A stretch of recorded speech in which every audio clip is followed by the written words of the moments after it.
Marwadi university మంచి భవిష్యత్తు కోసం తెలుగు విద్యార్థులు ఇష్టపడే యూనివర్సిటీ. కాల్ 9059052378 9059052379.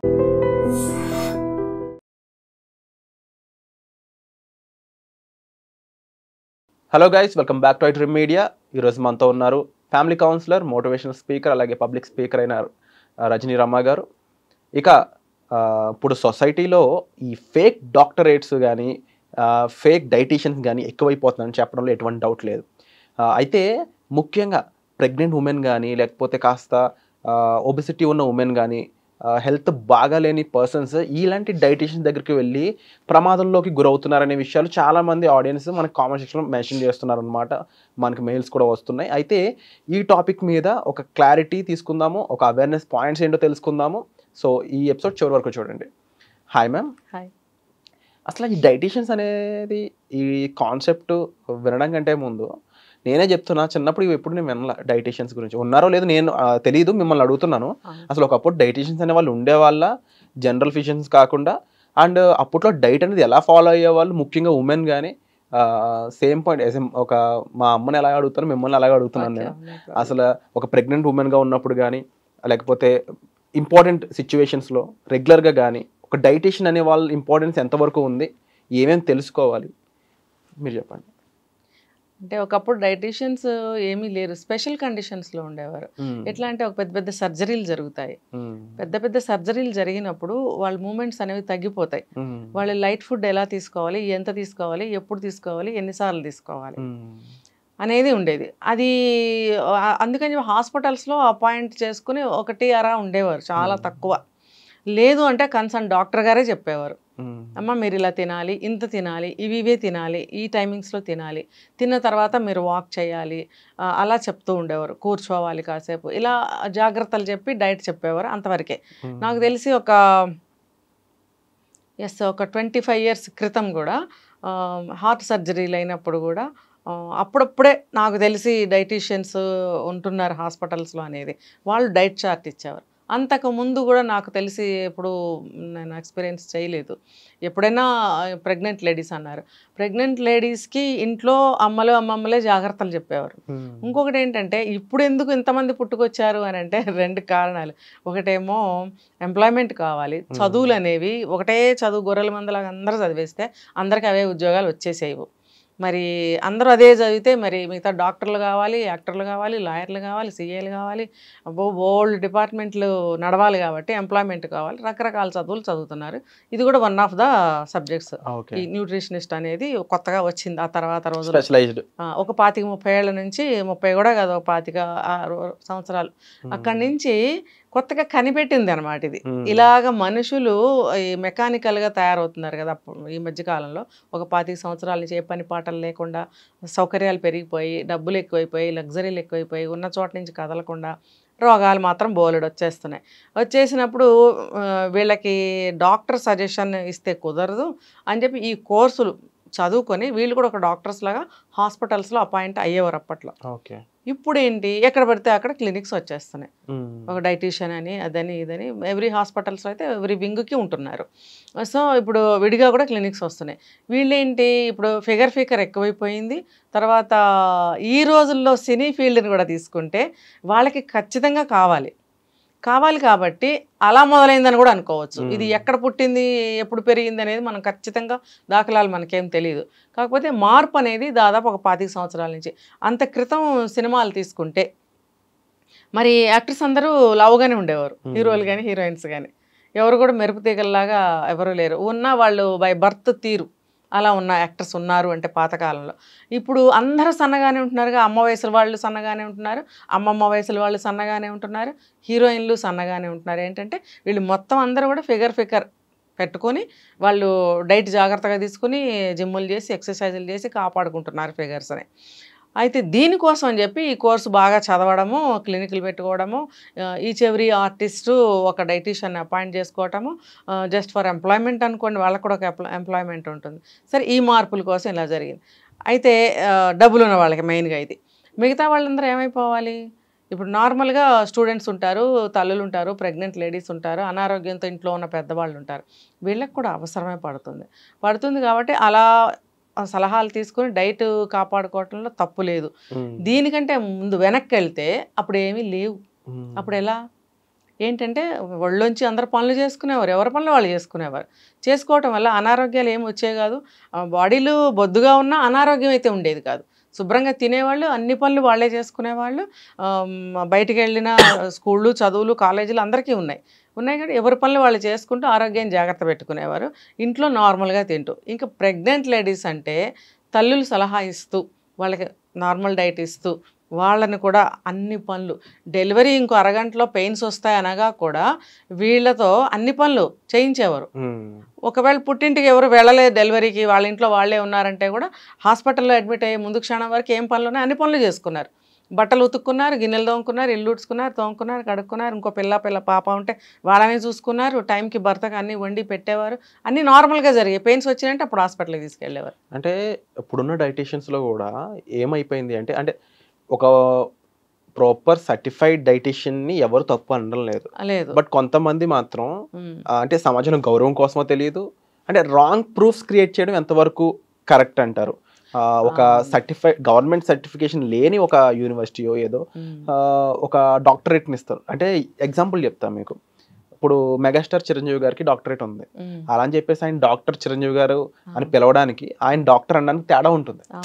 అలాగే అంటే ఇప్పుడు డాక్టరేట్ తీసుకున్న ప్రతి పర్సన్ డాక్టర్ కాదు కదా. సో దాని యొక్క ఇన్నర్ మీనింగ్ని అర్థం చేసుకోవాలి చాలా మంది. ఇలా కొంతమంది డాక్టరేట్ని కొని వాళ్ళ పేరు ముందు పెట్టుకొని దాన్ని డైటీషియన్లోకి మార్చుకోవడం ఎంతవరకు కరెక్ట్ అంటారు? ఇలాంటి వాళ్ళతో డేంజర్ ఏంటి? ఇప్పుడు నాకు మెడికల్ అన్నీ తెలుసండి, వైద్యం గురించి. ఇప్పుడు నేను వెళ్ళి డాక్టర్ నేను బోర్డు పెట్టుకుంటే అది నడుస్తుందా? అఫ్కోర్స్ నేను చెప్పగలగచ్చు, దీనికి ఇది వేసుకోండి, నేను ఇంజెక్షన్ కూడా చేయొచ్చు, నేను ఇంజెక్షన్ చేసేస్తాను, మీకు అన్ని మందులు ఇచ్చేస్తానని క్లినిక్ ఓపెన్ చేసుకుంటే అది చెల్లదు. ఎందుకంటే అది చట్టరీత్యా నేరం. ఏదన్నా అగ్రివేట్ చేస్తే పేషెంట్కి మనకి శిక్షలు ఏ రేంజ్లో ఉంటాయి? ఒక ప్రాణహానే జరిగింది, అప్పుడు ఒక ప్రాణాన్ని మనం తిరిగి ఇవ్వగల హత్య కింద సమానమే కదా. అప్పుడు శిక్షలు ఏ రకంగా ఉంటాయి, ఏ రేంజ్లో ఉంటాయి? కాబట్టి ఏదైనా సరే మన జెన్యూన్గా ఒక సర్టిఫికేట్ ఉన్నప్పుడే మనం ఆ పని చేయాలి, లేకపోతే చేయకూడదు. ఇప్పుడు ముఖ్యంగా ప్రాణాలతో చెలగాటం. ఇప్పుడు డైట్ కూడా మొన్న ఎక్కడో విన్నాను, అదేదో తినడం వలన అబ్బాయికి తెలియకుండానే నిద్ర లేచేటప్పుడు చనిపోయి ఉన్నాడు. ఏం తిన్నాడు? ఏంటి ఐస్ క్రీమ్ ఏదో అది ఏదో ఫుడ్ పాయిజన్ అయ్యింది ఏదో. ఏ ఫుడ్లో ఏముందో ఇప్పుడు మనకు తెలియకుండానే డైటీషియన్ ఈ ఫుడ్ తినండి అని అది మనకు పడకపోవచ్చు. అలాగే కొంతమందికి కొన్ని కూరగాయలు పడవు, కొంతమందికి వేరే వేరే హెల్త్ ఇష్యూస్ ఉంటాయి. ఉన్నప్పుడు వాళ్ళు ఇచ్చే డైట్లో అవి పడకపోవచ్చు. అది సైనస్ అవ్వచ్చు, దగ్గుకు సంబంధించింది అవ్వచ్చు, లేకపోతే స్కిన్ ఎలర్జీలు కావచ్చు, లేకపోతే లోపల ఆల్రెడీ వాళ్ళకి ఏదైనా కొంచెం సిక్నెస్ ఏదైనా ఉంది, ఒక జబ్బు ఏదైనా ఉందనుకోండి, ఈ డైట్ ఫాలో అయ్యారనుకోండి, అది ఇంకా బయట పడలేదు, అదే టైంలో వీళ్ళు డైట్ స్టార్ట్ చేద్దాం అనుకుని వెళ్ళి ఉండొచ్చు, అది తీసుకుంటారు, దీనికి అది పడలేదనుకోండి, ఏదైనా అయితే. అందుకని నిజమైన డాక్టర్ అయితే దానికి సంబంధించిన ఖచ్చితమైన టెస్టులు ఉంటాయి, అడుగుతారు. ఇప్పుడు మనం కూడా ఏదైనా హాస్పిటల్కి వెళ్తే మీకు ఈ ఇంజెక్షన్ సరిపడుతుందా, మీకు ఈ ట్యాబ్లెట్ సరిపడుతుందా అని మనల్ని అడుగుతారు కొన్ని హాస్పిటల్స్లో. అది కంపల్సరీ. అది తెలియకుండా ఏదంటే అది ఇచ్చేస్తే మనం ఏమైపోతాం?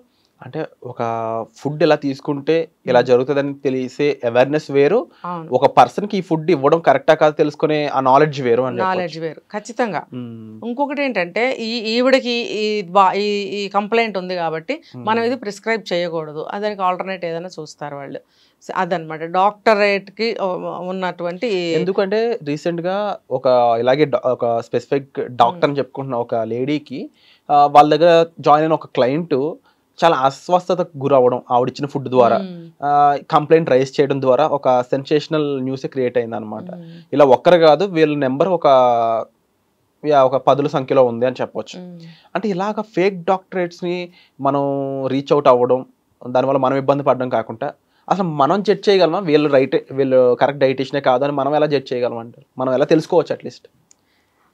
అంటే ఇప్పుడు మనము అంటే వెళ్ళిన క్లయింట్ ఎవరైతే ఉన్నారో వాళ్ళకి ఏదైనా డౌట్స్ రావచ్చు. వచ్చినప్పుడు అవి అడిగినప్పుడు అటు నుంచి సరి అయిన రెస్పాన్స్ రానప్పుడు వీళ్ళు ఐడెంటిఫై చేయొచ్చు. తర్వాత వాళ్ళు గుడ్డిగా ఏదో ఇచ్చేస్తారు, మనం తినేస్తున్నాము.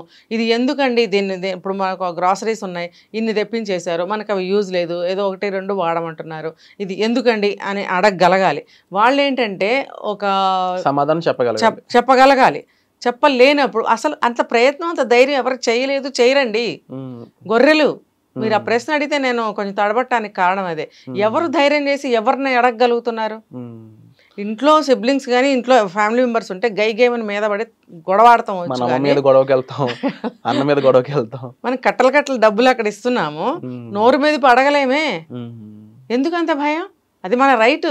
ముందు మనలో తప్పు ఉంది, మనలోనే తప్పు ఉంది. అంటే మనకున్న ఈ తెలుగు తక్కువ తనం వల్ల లేకపోతే అవేర్నెస్ లేకపోవడం వల్ల ఇన్ని రకాల ఫిట్నెస్ సెంటర్లు పుట్టుకొచ్చినా కూడా మనం అందులో ఏది రైట్ ఏది రాంగ్ అని తెలియకపోవడం కానీ దానివల్ల తర్వాత ఇబ్బందికి గురవడం కానీ జరుగుతుంది అనొచ్చు. ఎవరన్నా ఒకళ్ళు వెళ్తారు, 4 వెళ్తారు, బాగుంది అంటారు, ఇంక మనందరం వెళ్తాం.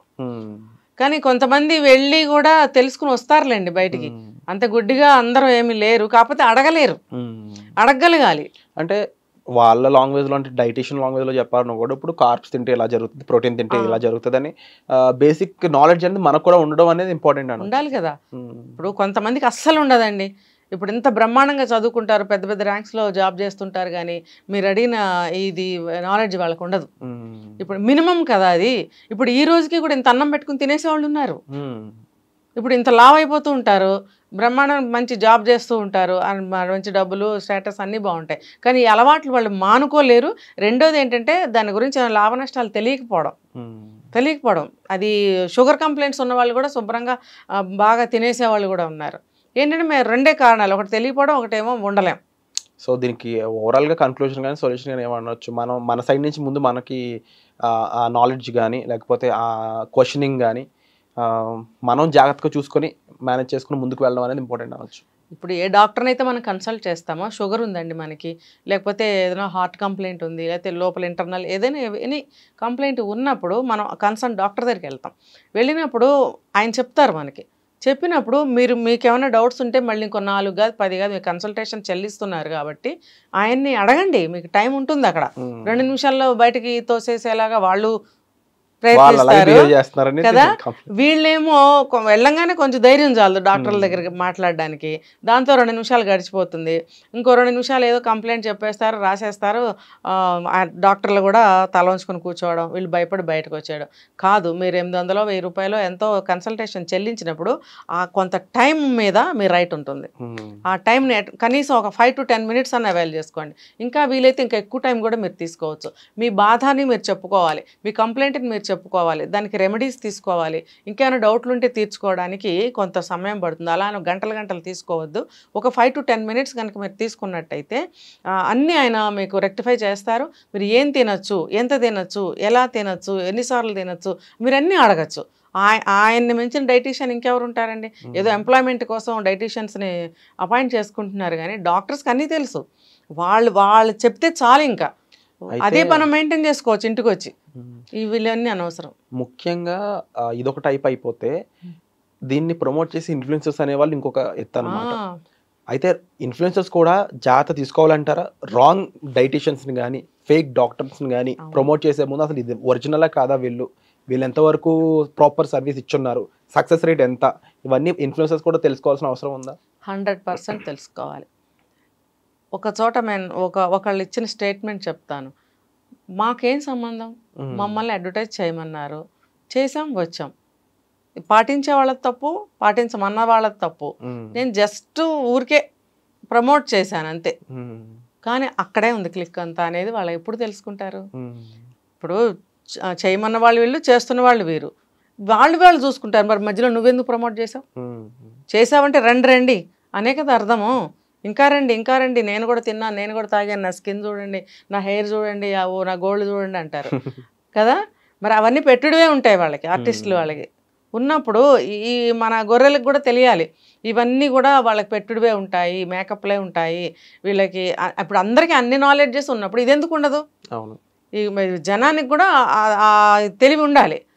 వీళ్ళు అంత పెద్ద వాళ్ళని సెలబ్రిటీస్ని తీసుకొచ్చి ప్రమోట్ చేయిస్తున్నప్పుడు వాళ్ళు జెన్యూనిటీ తెలుసుకుని నిజమైతేనే వాళ్ళు కూడా చేయాలి ప్రమోషన్. లేకపోతే తప్పులో వాళ్ళకు కూడా భాగం ఉంది, ఖచ్చితంగా ఉంటుంది. నాకేం సంబంధం లేదంటే కుదరదు. కాబట్టి ఆ జెన్యూనిటీ ఉంటేనే మీరు వచ్చి ప్రమోట్ చేయండి. అప్పుడు జనం కూడా మీ మీద అభిమానంతోనో మీరు చెప్పిన మాటల మీద నమ్మకంతోనో పాపం వాళ్ళు వెళ్తారు అందులోకి. వాళ్ళకి ఏదైనా నష్టం జరిగితే ఈ ప్రమోట్ చేసిన వాళ్ళు వచ్చి తీరుస్తారా? లేదు. కాబట్టి ప్రమోట్ చేయడానికి వచ్చిన వాళ్ళు కూడా ఇందులో నిజానిజాలు తెలుసుకుని అడ్వర్టైజ్ చేయమని చెప్తున్నాను. Wonderful ma'am, and thank you so much. ప్రతి పాయింట్కి మీరు ఒక రైట్ కన్క్లూజన్ మాకు ప్రొవైడ్ చేసినందుకు. అండ్ మ్యామ్ చెప్పిన విషయాలపై మీరు ఏమనుకుంటున్నారు అనేది కామెంట్ సెక్షన్లో మెన్షన్ చేయండి. వచ్చే ఎపిసోడ్లో మళ్ళీ కలుద్దాం. Thank you so much ma'am. నిజంగా ప్రస్తుతం ఉన్నటువంటి సమాజం దేనికి ప్రయారిటీ ఇస్తుంది? ఆర్థిక సంబంధాల చుట్టూ మాత్రమే తిరుగుతుంది. మళ్ళీ ఎన్నికలంగానే చాలా విరక్తి కలుగుతుంది. మంచి అనిపిస్తుంది కదా, లేడీస్ కూడా ఛాలెంజింగ్ జాబ్స్ చేసినప్పుడు చాలా బాగుంటది. ట్రాఫిక్ అసిస్టెంట్స్ గా నియమించిన ట్రాన్స్జెండర్స్ అందరితో సాల్యూట్ చేయించుకుంటున్నారు. ఫుడ్ డెలివరీ ఇవ్వటానికి వెళ్ళినటువంటి డెలివరీ బాయ్ అనిల్ పై కళ్ళ ముందు